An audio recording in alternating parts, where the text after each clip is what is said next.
Umabot na sa 264 na insidente ng karahasan ang naitala ng Philippine National Police sa panahon ng election period. Karamihan po dito nangyari sa Bangsamoro Region. Ang detalye sa report ni Mar Gabriel.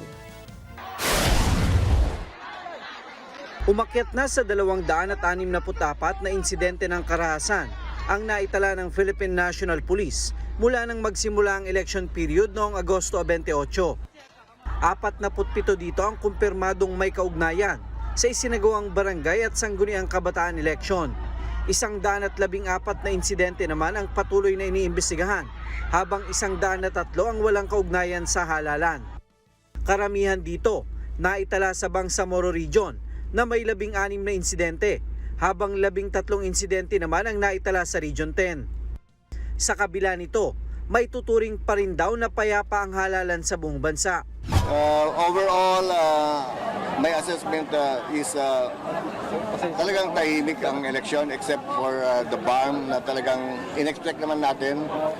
Those areas na meron tayong categorized as red category, sa awa ng Diyos, yung barangay,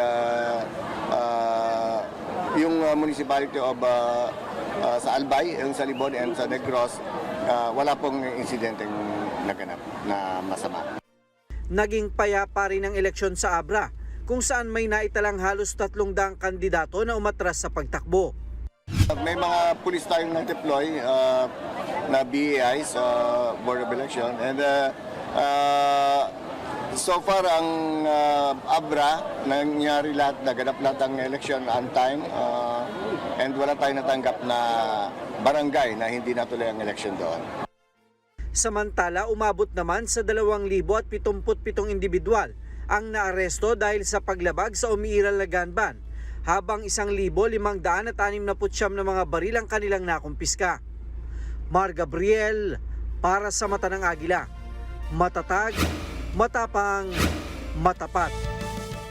Maraming salamat sa inyong pagsubaybay sa Mata ng Agila Primetime. Para malaman ang matatag, matapang at matapat na mga balita, ay i-follow lamang at mag-subscribe sa @Net25 TV.